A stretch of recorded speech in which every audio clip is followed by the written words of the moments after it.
the sigma I. My convention will be that if you're going to read the braid from the bottom upwards, then a positive crossing will be a right-handed crossing, and that would be a sigma I. And then the sigma I inverse will be the negative crossing in the left-handed direction. So those are my conventions, but all of these equations should be true no matter what the conventions are. But those are just my conventions for today. And then there's two relations that we know about, the productivity relation and the braid relation.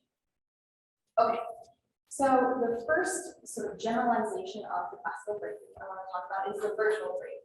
Now I will say this talk is definitely not going to be in chronological order. This virtual braid group was sort of introduced when Kaufman introduced virtual knots in like 1999-ish. But some of these other definitions that show up can wait before, but this is just the story I'll tell, but it's certainly not chronological. All right, so we have classical knot theory, which is sort of determined by the classical Meister moves. Okay. And Kaufman developed a sort of virtual knot theory where there's virtual right arm movements, and we're introducing a new type of crossing. So virtual braids are going to have two types of crossing: the classical crossing that we are used to, and then a new type of crossing, virtual crossing. Here's how you should think about this virtual crossing. There's lots of ways to think about it. Here's how I think about it. Classical knot theory, you can think about as like drawing knot diagrams sort of in the plane. So you're taking a projection of your knot onto the plane, and then you get a diagram and sort of include, remember the crossing equation. All right, so this is sort of the classical setting. So now if we want to think about the virtual setting, then you want to draw knot diagrams on surfaces that have interesting topology. So let's say I have some sort of surface, I don't know, probably doesn't have boundary, but it's got some sort of like handle on it. There's a little bridge. So if I draw a knot diagram on this surface, then I could have part of my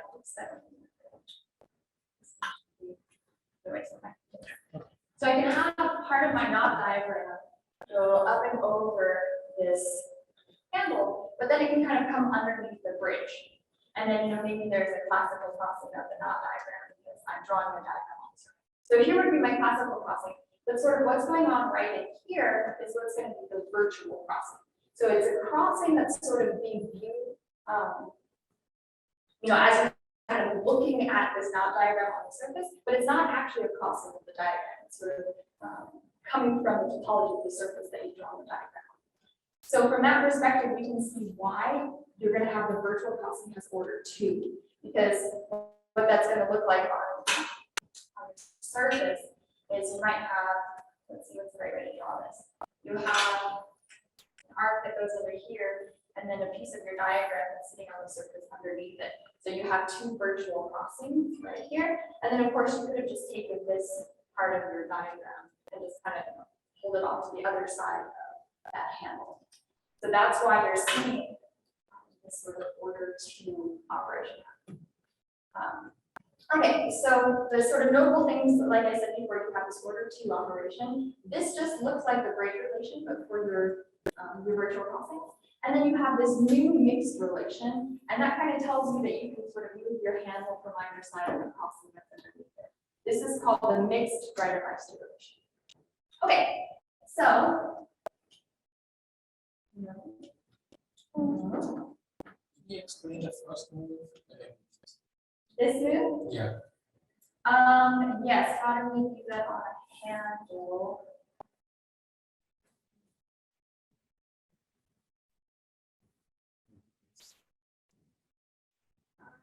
That would be come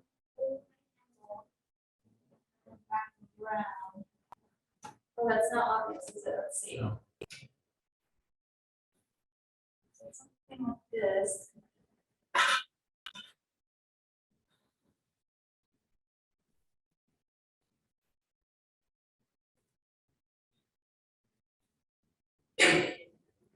Oh.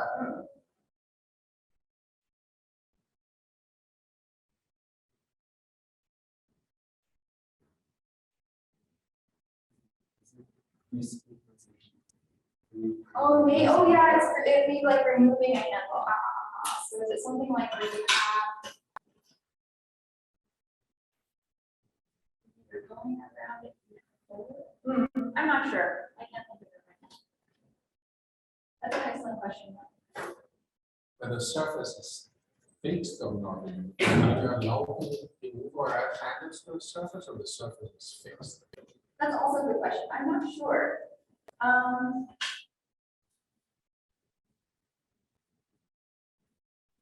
That is an excellent question. I feel like you must be able to move the surface, maybe. How else would you get this into work? Then you can take a left attachment point and turn it around. So, Can you say that again? What do I do? Yeah, take the leftmost part of this bridge, and turn it around the surface. Oh, so you're doing a handle slide, you're moving this part of the handle kind of on. Yes. There. So, yeah, then it will turn it around. Thank you. Good, excellent questions. All right, so let's look at, there we go. So let's look at the group presentation you get from this kind of topological interpretation. So you get your classical crossings encoded just in your standard classical group, but then you also get the symmetric group. So the symmetric group, this is encoding those virtual crossings. The reason why you get the symmetric group is because you're satisfying all of the same relations that you were in the braid group, but the classical the virtual crossings have order 2. So and so this is like the crossing group, the braid group, plus the order 2 relation, you get the symmetric group. And then we actually get 2 mixed relations. This mixed relation is coming from that picture here with the 2 virtual constants from 1 constant function. So that's showing up here. So there's 2,000 of sigma, 2,000 of sigma. And then this is just saying partial utility that if your virtual or classical constants are apart. All right, so here's a presentation for the virtual braid group. And we're seeing it as a free product of the braid group and the symmetric group modulo these 2 mixed relations. All right. Now, we can take the virtual braid group and map it into the automorphism of the free group. So we'll take F and the free group over n. And here's how you do it. So you can map the symmetric group in there pretty easily by just acting on the indices of your generators of your free group. So you can just sort of swap xi and xi plus 1, and then this is the way to send your symmetric group into the automorphism group. And then you can also do a very similar thing for Bn. And so you're going to send the generator xi to xi plus 1, but xi you're going to send back to a xi plus 1, you send back to a conjugate of xi. And this gives you a nice way to view the braid group as an automorphism of the free group. This is going to show up a little bit for us. Okay, so before the virtual braids, the virtual braid group was defined, Fenn, Ramiani, and Rourke defined what's called the permutation braid group. And so they said, okay, the braid sits inside the automorphism group, the free group symmetric group sits in there. So just take the group generated by the braids in the symmetric group inside here, and you get some group, and they called that the braid permutation group. But so in our language, we're going to put that as a homomorphism from the virtual braid group in the automorphism group, but it's not injective. There's going to be some sort of relations that are satisfied here. And that's how we define the welded braid group. So the welded braid group is a quotient of the virtual braid group by an extra relation, which is called overcrossings commute. Eva talked about this relations with her welded phones and welded tables. And this is what the overcrossing commute relation looks like. It's got 1 tau and 2 sigmas, 1 tau, versus the mixed relation, which had 2 taus and 1 sigma. Kind of how you can remember the difference between them. All right, so why is this? How can we see that this relationship holds? Well, one thing you could do is just write down these automorphisms and just follow the generators, and you can verify it's true. But I think there's a better way from topology to see why this OC relation. Any questions so far? So just to kind of keep track in our mind, we took the braid group, we sort of smashed on the symmetric group, and that's how we're going to get this virtual braid group. Now we're taking the quotient by the overcrossings commute relation, and that's how we're getting the welded braid. Okay, so as Eva talked about, you can get the welded braid group by thinking about knotted tubes in R4. There's a little bit of confusion, I think, between whether you get the welded braid group or whether you get the pure welded braid group. And I think that matters. The difference is whether you keep ordered circles or unordered circles. So let's not think about that difference too much. I think the idea or the best way to think about this is let's just think about what do knotted tubes look like and how can you have knotted tubes in R4. So some of the constraints of the game you play is you have these circles that all have to stay parallel to a given plane. So none of the circles can flip over, they all have to stay sort of flat, and then they can fly around. You're looking at configurations, so the fundamental group of configurations of these flying rings. Okay, so there's two obvious sort of ways you can swap positions of rings. Oh yeah. Can I ask a question? Maybe I'm cutting you short a little bit. So I sort of get why it would be in R3 because these circles would kind of like trace out tubes. Is the R4 because of this problematic I and the I+1 thing? Or does the R4 come from something else and I'm totally wrong? It comes from something else. So we're taking these rings as flying around in R3. Oh, you know. They're in R3. So then the movement coming from, taking loops in the space of the fundamental group is what pops you up into R4. You also allow the diameter of the circles to shrink as one passes to the Yes. other. Mhm. Yes, Otherwise, these are like topological circles. Otherwise they collide, right? So you have two types of moves. You can have, let's start with tau I. The circles can just swap places. Okay, so that kind of feels like it should have been the classical crossing for these groups, but it's not. It's actually the symmetric group kind of virtual crossing. And then the other type of crossing, how two circles can trade places is you could pass one through the other. All right. So as you draw out these line circles over time, you get knotted tubes in R4. I'm sorry. Okay, so but they have to stay on the same plane when they're. Well, they have to no. They just can't flip over, so they have to stay Oh, parallel to the okay. plane. They have to stay parallel. Yeah. That makes sense. Okay, so I think it's easy to see if you have the sigma I crossing of one circle flying through the other, that those are going to be like really knotted in R4. There's no way to undo that crossing, so that's going to give you an infinite order element in the group that we're creating. But what's interesting is why is this one finite order, so this one's order 2. I was thinking about this. I'm not terribly good at thinking about four-dimensional tubes in 4 dimensions, but I think the idea is that if you have the two circles sort of pick places and turn back, you can just pass those tubes sort of past each other in 4 dimensions. So you can unknot that twisting. So that's why this tau I really does have order 2, and the other one does not. And that's how we're getting our welded braid. Okay, so let's take a look at the OC relation, right? So what are we talking about? We're talking about the welded braid group, which means we have the braid group and the symmetric group together, but then we're taking this quotient by the OC relation. So this is a nice drawing. Brendel and Hatcher had a paper that sort of very explicitly works all of this out for us. And this drawing isn't quite exactly right, but here we have the tau I, and then we've got a sigma I plus 1 and a sigma I. And over here we've got our sigma I plus 1, sigma I, and then tau I plus 1. And you can kind of think about it, here's the way to see it. So here's one of your flying rings, and here's where it like threads through the tube of the other one. And here's a threading ring, it's just a kind of overcrossing. You can kind of just think about like sliding this tube sort of through the other tube. Do you see that? So just you're changing the time at which one of the circles flew through the other circle. And so that's where the overcrossings can be relations. Does everybody see that? Yeah. Okay, so it's pretty weird because when I first saw this relation, I was like, why the heck does that have to be true? What an odd relation, but I think this picture really. Will tau I squared equal identity in such a computation? Looks like it will be double braid. Yeah, so it will be twisted twice, but in R3, those tubes would truly be knotted, but in R4, you can push them over. Isn't it everything integral? No, because the threading that we're doing here, where you're sort of pushing one circle together, that is not trivial. So that's how you can have knotted tubes, like true knotted tubes.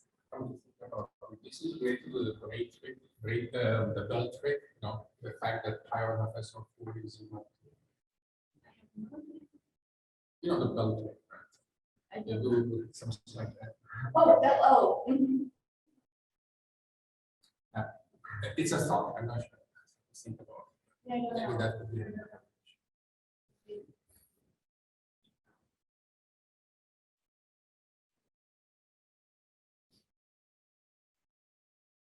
Yeah, okay, so now the tubes in R4, they're kind of weird, but the presentation for the group isn't quite so bad. It's everything that we're sort of familiar with. So presentation for the welded braid group, you have your classical braid group, you've got your symmetric group. Then you have these two mixed relations that came from the virtual braid group. And then you take one more quotient by the silver classics commute, and here's a presentation. Okay.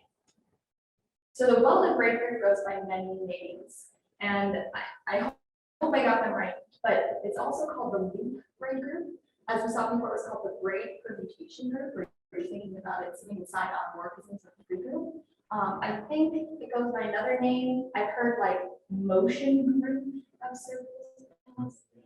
That's another name. This is related to the loop group. So welded goes by a lot of names. So if someone's talking about kind of a strange braid group, it's probably this one. This probably this one. So yeah. Yeah, it's a really interesting group. And so I like to think about the virtual braid group as kind of an algebraic endeavor, like putting diagrams on the surface. Like there's some topology there, but to me it's kind of very much an algebraic experience. Where the welded braid group very much is a topological thing, but it's like four-dimensional topology. So it's a little bit harder to see, but I think it is very much a topological thing. All right, so hopefully now we have a little bit of way to distinguish these groups and how to think about them. Can I ask one question? Yes. Do you have in mind, have you encountered interpretation of welded groups by really welded strings? Like make them You actually like put them together, like a singular Yeah. point. Yeah. To use singular braids. I think Carmen Caprell studies singular braids, and maybe there's another group, but I'm unfamiliar. I'm just thinking welded would suggest that you are actually welded. So I think one interpretation is that you're welding, they're crossing.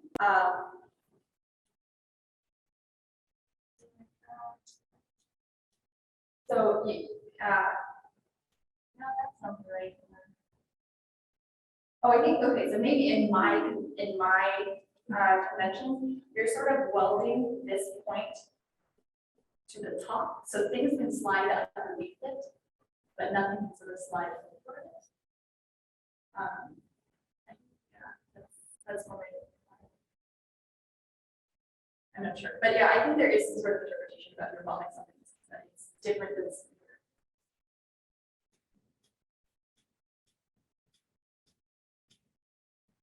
Okay, so we have the classical braid group, you get to the virtual braid group, and take the braid group and the symmetric group, shove them together, you have the sort of fixed right masterpiece, and then you take your quotient back to get your welding group. Yeah. So this space of configurations of circles, is that a classified space? A what space? The space of configurations of n circles, Said that my phone. You didn't get it. I'm sorry, I didn't understand the question. What you're asking if it was a what kind of space? Classical. Hey, right one. Oh, I don't know the answer. Yeah. That's the main theory that we.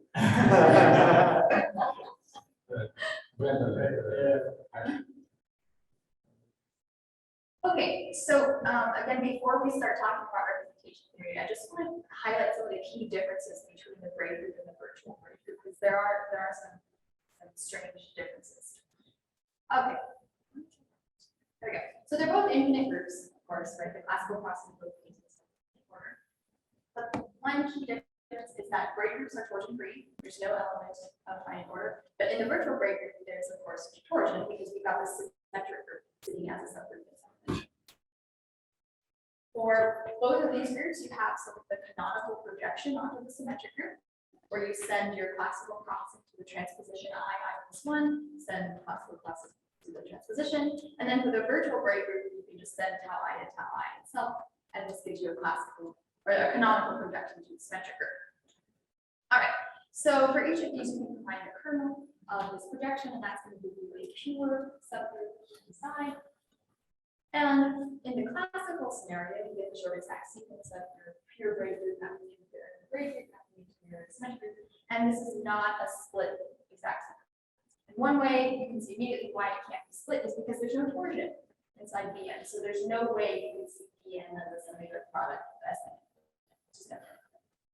However, in the virtual setting, it is a split exact sequence. So this is one way where there's kind of a huge difference between Bn and Vbn. So Vbn doesn't need split as a semi-direct product of its pure subgroup and the symmetric group. And this is really handy. So this is, let me go to the next slide. So this is another presentation that we can write down for the virtual braid group, which has a lot of advantages. So the presentation I gave you before, which you take Bn in the symmetric group and then you take some quotient, right? And this was very natural because we all know Bn and we all know Sn, so it's very nice. But the presentation you get here is much better. So I want to spend a little bit of time thinking about the pure virtual braid group.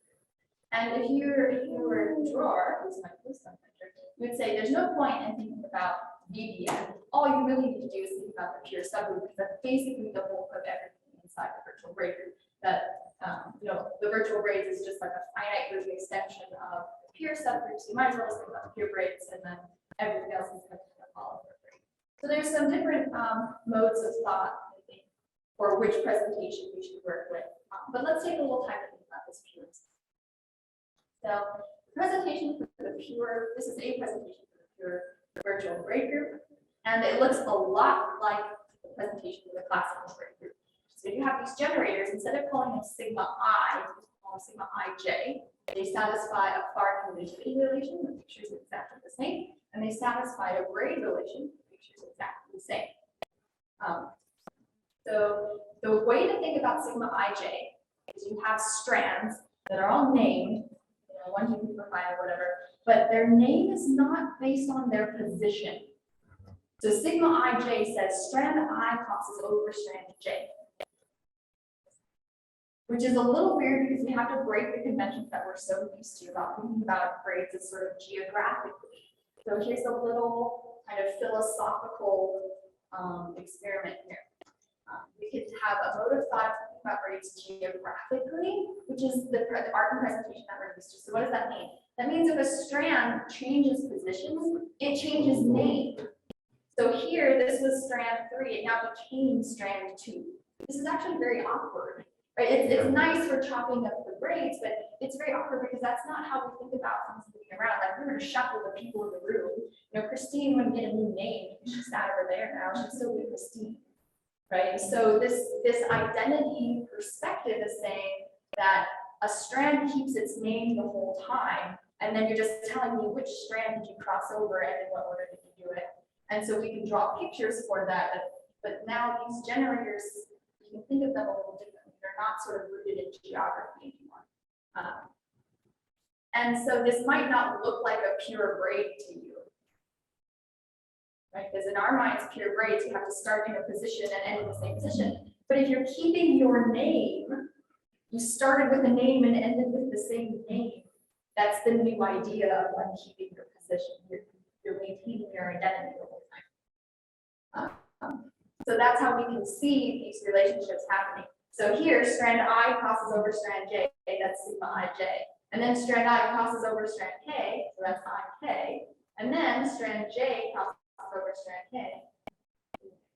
Can I ask a question? If they were like in order, and you pull one, like I and j that are far apart, like one has to cross over a bunch of other ones, are you allowed to do that? Oh, never mind, sorry. But this is exactly what you were drawing.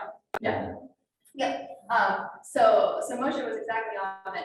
If you're unsatisfied with that sort of identity perspective, we can define the pure braid group, the virtual pure braid group, sort of extrinsically by thinking of it already as a subgroup of the virtual braid group. Because I have to be able to write down taus and sigmas, which don't live inside the pure virtual braid group. But if you're thinking about it living inside the full virtual braid group, you can define your generators this way. So here's strand I, virtually crosses over to strand J, and then virtually crosses home. And now this looks like a pure braid, so it feels a little less unnatural to us. But it's the same.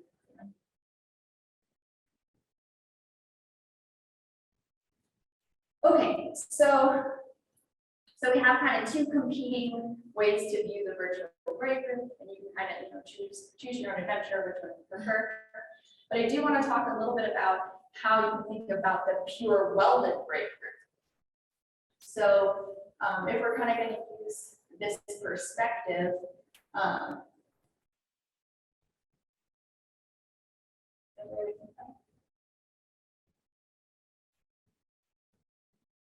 yeah, let's just go with it. It doesn't really matter which perspective. But the overcrossing commute relation, when you write it down in terms of the sigma ij's, then it's actually very easy. So the overcrossing commute says if your first index matches, it doesn't matter what your second index is, you just commute.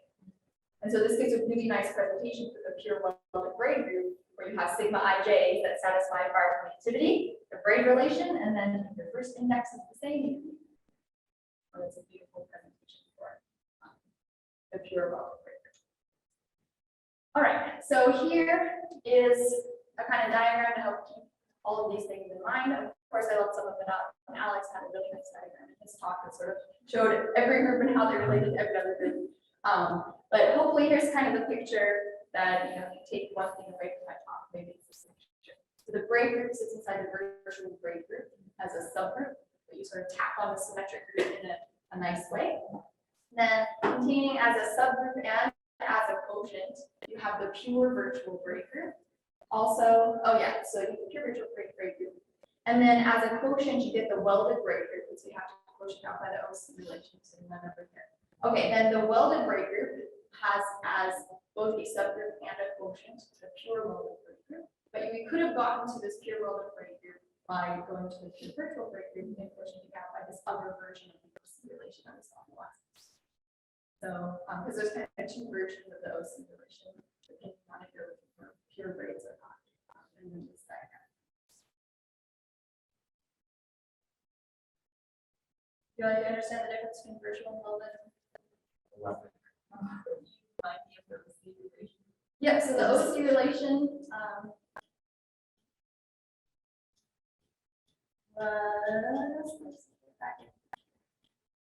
this guy.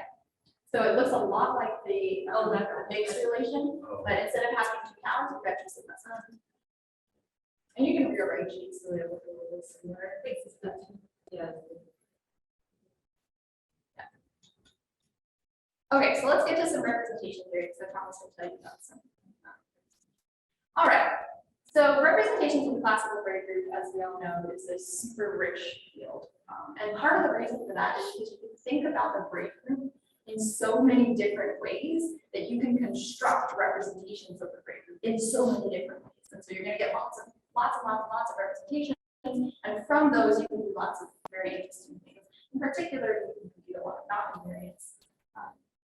So I think it's a very natural question that if you have these generalizations of the classical braid group, you can ask, when do representations of the classical braid group extend to representations of these more general groups?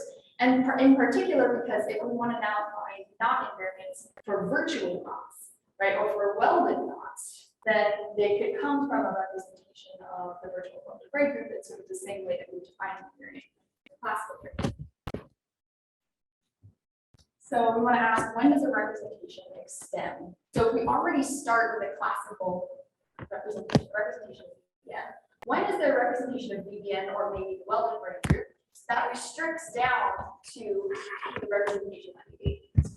Yeah, as a subgroup inside VBN. And really, if you're George Barnaton, you follow his mind right, really you only care about a representation of the pure virtual subgroup, because that's really kind of the goal of the virtual braid group. I still haven't decided if I'm in George's camp or not, so I'm not sure yet. But anyway, it's a little bit harder to say we have a representation of the pure braid group when it's an extension of something the classical braid group, so won't worry about that too much. But let's just kind of think about this scenario. If you have a representation of the braid group, when you have a representation of the virtual braid group. Well, nicest place to start is always with the Grau representation. My favorite representation of the braid group. I don't know about you, but I love Grau. So Grau is a homological representation from the fact that the braid group is the mapping class with the disk, and then you have an action on some sort of infinite over time space. This is a very famous representation because of its question of faithfulness. So it was conjectured to be faithful for a very long time. And then Moody actually proved, I think in the 80s, that it is not faithful for n greater than or equal to 9. And then various people, Long Patton and Stephen Bigelow, were able to reduce, to sort of push Moody's results to prove that Grau is not faithful all the way up to n equals 5. And there's still the open question for n equals 4. So here's the Grau representation. And we can ask, does this representation extend to the virtual braid groups? So what would we need to do? How would we show, or how would we find an extension of this representation? Well, basically what you need to do is find a representation of the symmetric group within the same space that plays nice with the representation you already have. So what does that mean? It means it needs to satisfy the sort of two mixed relations. Usually, I think part of the two is probably not too hard, but it's this sort of, it's this mixed Reidemeister relation that's kind of the hard one.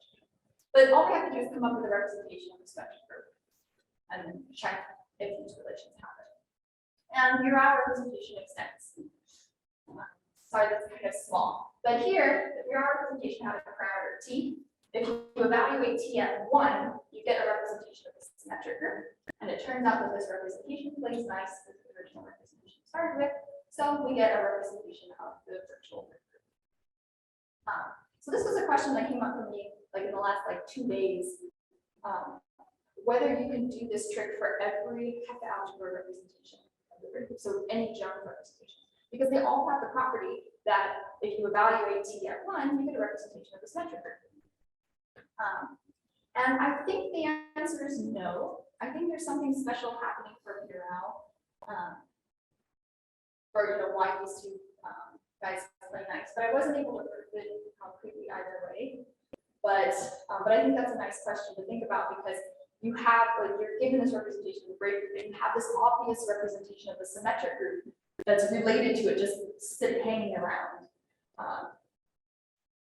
So yeah, I think anyone wants to think about that with more. That's the next question. I can't really see how. You say how? What is the trick? How do you? Yeah, extend it? anywhere there's a t, you put a 1. Oh, So I'm just specializing at 1. okay. And that's part of the definition of being a Hecke algebra representation, is that if you specialize the parameter at 1, you have to get a representation of the symmetric group. So that the quadratic quotient you take to get Hecke algebra, it is this. Great. So if we were to write down the Grau, so this is the underpiece of Grau, but if you were to write down the Grau representation as a representation of the pure virtual braid group, so I need to tell you the action of sigma I on some vector space with some basis, you write it down very nicely. And what's beautiful is from this perspective, you can very easily see that the Gassner representation extends. Because when we go back for a second, anywhere I have a t in this action, I just replace it with a t sub I. So that's how I get my multivariate version of this thing. So one reason that why it's really nice to work with the pure virtual subgroup is it's very easy to write down representations. Like the presentation is very nice. And it showcases how the Gassner extends. Okay. All right, so one of the major questions that sort of led Dror and I onto this adventure that I'll tell you about is, does the Lawrence-Kramer representation extend, or the Lawrence-Kramer-Bigelow representation? So this representation is known to be faithful. Great over here. This is the representation that we showed, or that I didn't show, that Kramer and Bigelow independently showed is faithful. I don't want to talk too much about the structure of this representation, but it's also a homological representation. Found in quite a different way from the Grau representation. It's significantly more complicated. It's got 2 parameters. I mean, it's faithful. So So this is a really nice question to ask. Is there an extension of this representation? And if there is, like, is it going to give us a faithful representation of the virtual breaker? I don't know the answers to either of those questions. That's kind of a motivating question. So what Dora and I started thinking about is, okay, I want to extend a representation. All I need to do is come up with a representation of the symmetric group. So there's not too many of those. It's, you could try just like guessing a representation of the symmetric group and just see if it plays nice with this representation you already have. And by just guessing, we couldn't get anywhere. So yeah, I think you have to be far more clever than Dora and I to just guess one that will work. So this kind of led us on an adventure to say, all right, well, we're going to try to extend the Lawrence-Kramer representation to all of the virtual breaker. We need to look for processes that like generate representations for you of the whole group. Like just guessing isn't going to work. And so we started thinking about the long-Moody construction. So the long-Moody construction is a way where you have to hand me a representation of the classical breaker. It has to be a representation of Bn plus 1. We'll worry about that. But you hand me a representation of the classical breaker. I'm going to do some tricky bit to it, and then I'm going to hand you back a new representation. It's a way to take known representations and soup them up to get new representations. And the dimension of the new representation is multiplied by n. So you give me an m dimensional representation of Bn plus 1. I'm going to hand you back an n times the m representation of n. So it's a bit more complicated. Now, I won't go through all the details, but here's kind of the ingredients you need for this process. So here's our free group showing up again, Fn.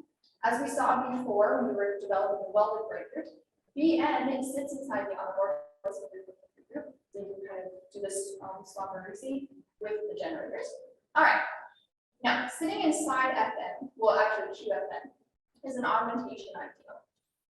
Eva used this augmentation ideal earlier when she was doing the a filtration of the graded, associated graded space. She's doing a very similar thing. So the augmentation ideal is, I mean, here's a presentation for it. Take your generators GI and you GI minus 1 and then odds of these things. Or no, sorry, that it's generated by all elements. Okay, so there's an ideal sitting inside QFn. And basically what you do is to get your new representation of Bn, so there's a new guy that's sent back to you. You act on your augmentation ideal tensor, the representation you were given to start with. So you have I tensor B, and you let Bn act on that. So B acts on the elements of this augmentation ideal because B is can act on three things. And then B acts on elements of this vector space of this module because it was already a graded representation. So you get a representation of this. Not the question, a comment. I mean, you use it here in a session fashion, it's kind of vague in your argument that the augmentation ideal is in fact a free module over QFn of rank n. So those are not just generators, that's always true for any group. They are free generators. And that's the only group for which this happens, free group. So I think that's where you get the dimension by percent because yes, it's a right. free module. Yes, exactly. And that's not because of fact, I mean, that's due to Fox. That's the whole basis of Fox calculus. Exactly. Thank you for pointing that out. I forgot to mention that. So I'll sort of repeat what Alex said. So this ideal is it's freely generated by these things. So this n here's coming from basically here, just how the generators happen here. Thank you for that. Okay, so one detail that makes this work. So to make this well defined over this tensor product, and we won't get into this, but it'll be important later, is to make this well defined is you have to have Fn semi-direct product Bn as a subgroup of Bn plus 1. So this is just like a group theoretic fact, we won't get into it. But some formulation like this has to be true in order to make an action like this work. So it's kind of a key piece, but we won't get into it. Okay. So with this sort of construction, if you hand me the one-dimensional representation of the breaker that sends sigma I to just the one-dimensional matrix multiplication by t, then the long-Moody construction creates the Burrell representation. So you hand me a one-dimensional representation, and I hand you back the Burrell. I'm going to hand you back on the Burrell. Okay, so here is a construction that makes new representations. So you have to have old representations, but it makes new representations. So this is a really good candidate for constructing representations of the virtual braid groups. And it turns out that this works for the welded braid groups, but not for the virtual braid group. So Bellingieri and Sully wrote a really nice paper. It's actually a fun little story. Jor and I figured out that this works for the welded braid groups, and we're really excited. Like, oh, we should write this down and write a paper. And we figured this out in May of 2020. We went on the archive, and Bellingieri and Sully had posted a paper in February. We were like, no. Oh well, at least we know we're right. But they wrote a lovely paper that sort of talks about how this construction works for the welded braid groups. And again, there's this, so the reason why it works for welded and not virtual is this really little technical detail that I talked about before. You have to have the three groups of a product, the welded braid group on the smaller dimension sitting inside as a subgroup. And the reason why this is true is really required the OC relation. And so that's why it didn't work for virtual, you had to put that. So it's sort of a technical. Okay, and in a similar fashion, if you hand me the one-dimensional representation of some sigma I to multiplication of t, then this process is going to hand you back the Burrell representation on the welded braid. Okay, so that's fantastic. So what Dora and I were able to do, we kind of had to think a little bit out of the box because it already works for the welded braid, is you can do kind of a simple little trick. Is you can instead act on powers of the augmentation. So instead of just having Bn act on I tensor B, you can act on the power of the augmentation. And this is a very natural thing to do this, as Eva mentioned in her talk earlier. You utilize these powers of the augmentation ideal to get this filtration on your spaces. This is something that people do a lot. And so you can just kind of have a long reconstruction that you're acting on powers of the augmentation. And so again, if you have the one-dimensional representation that sends sigma I by t, utilizing this new sort of souped up representation. Oh, let's talk about dimensions really quick. So the dimension of the new representation you'll get is the m times the n. So m is the original dimension of the family, and then k is the power of the augmentation of the relations. So these representations get really big really fast. And so if you start with the sort of basic representation sending sigma I multiplication by t, you get this variant of the Burrell representation. And here's kind of the structure of how it looks. You get the Burrell tensor identity, you get Burrell here, you get the zero matrix, and then these two little block matrices, which the C is zeros most everywhere, and then it has non-zero rows in the I and I+1 pieces of rows, and then the A has the identity, and then in the I and I+1 pieces you have a few non-zero things. And so we were like, well, what the heck is this? Is this just secretly the Burrell a bunch of times? It's just a bad basis or something. So we did an experiment where we picked an element of the kernel of Burrell n = 5 and plugged it into this representation, and it's not true. So this new thing is stronger than Burrell, but we don't know what it is. So we've come up with this new way to construct representations. This works for the classical braid groups, the welded braid groups, but they're big representations, so they're kind of hard, they're hard to write down, they're a little bit hard to understand. So the kind of questions we're thinking about is this thing useful? If I were to start with a different representation, so instead of starting with the representation of setting sigma I to t, what if I started with some other one? Do I just get whatever the long range construction would have given me anyways, on the diagonal with the same structure? Do I get something else? What happens if you increase to different powers? So this was augmentation ideal squared. What happens when you go to higher powers of augmentation ideal? Do we always kind of work in this fashion? We don't know. It takes some time to write these things down. But those are the kind of questions we're thinking about.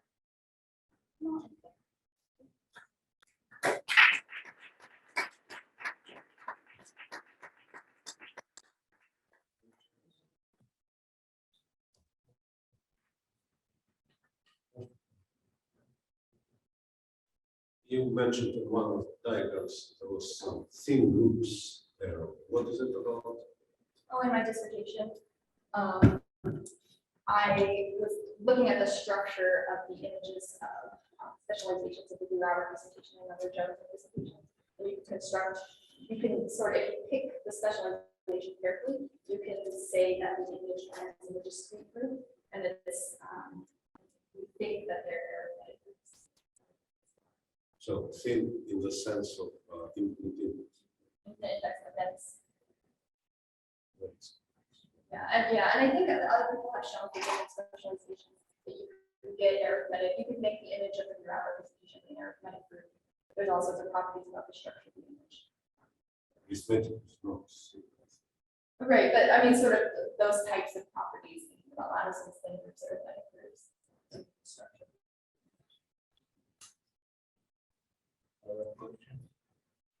And any idea like how much stronger this representation is than your out? I have no idea. I have no idea what to do with them. I think the first steps is just to see, do you always get this kind of structure every time? Yeah.